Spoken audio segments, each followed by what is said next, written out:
Drug abuse ఛానల్కు స్వాగతం. మనం డ్రగ్స్ తీసుకోవడం ద్వారా యువత ఎటువంటి బాధలు భరించవలసి వస్తుందో, వారి జీవితం ఎలా వ్యర్థం అయిపోతుందో తెలుసుకుంటున్నాం కదండి. ఈరోజు దీనికి సంబంధించి ఒక యువకుని కథ ఒకటి తెలుసుకుందాం. ఒక్కసారి చేసిన తప్పు అతని జీవితం మొత్తాన్ని మార్చేసింది. ఇంటర్లో మంచి మార్కులు తెచ్చుకున్నాడు రాహుల్. దాంతో మంచి ఇంజనీరింగ్ కాలేజీలో సీట్ వచ్చింది. అక్కడ చేరిన కొన్ని రోజులకే కొత్త స్నేహితులు పరిచయం అయ్యారు. ఒకరోజు వారు పార్టీకి తీసుకువెళ్ళి ఇదొక్కసారి ట్రై చేయి, ఏమీ కాదులే అంటూ డ్రగ్స్ ఇచ్చారు. మొదట రాహుల్ వద్దన్నాడు, కానీ స్నేహితుల ఒత్తిడికి లొంగిపోయాడు. ఒక్కసారి తీసుకుంటే ఏం కాదులే, ఈ ఒక్కసారి మాత్రమే అనుకున్నాడు. కొద్ది రోజుల్లో అది అలవాటుగా మారిపోయింది. ఇంటి నుంచి డబ్బులు అడగడం మొదలుపెట్టాడు. డబ్బులు ఇవ్వకపోతే గొడవలు చేసేవాడు.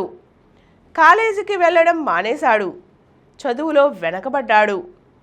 తరువాత తన బంగారు గొలుసు, మొబైల్, ల్యాప్టాప్ ఇలా వస్తువులన్నీ అమ్మడం మొదలుపెట్టాడు.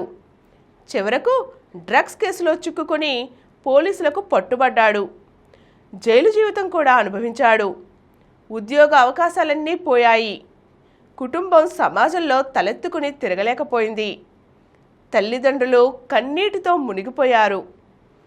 జైలు నుంచి వచ్చిన తరువాత రాహుల్ చెప్పిన ఒక్క మాట అందరినీ ఆలోచింపచేసింది.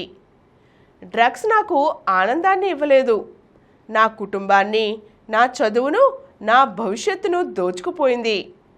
నేను మొదటే లేదు వద్దు అని చెప్పి ఉంటే, డ్రగ్స్కి దూరంగా ఉండి ఉంటే నా జీవితం ఇలా అయ్యేది కాదు అంటూ బాధపడ్డాడు.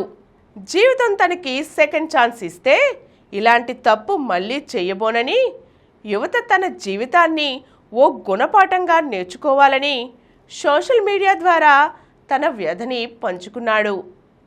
ఇటువంటి రాహుల్ కథలు నేటి సమాజంలో ఎక్కువయ్యాయి కదండి. ఈ కథ ద్వారా మనం గుణపాఠం నేర్చుకోవడమే కాదు, ఇతరులకు మంచి అవగాహన కల్పిద్దాం.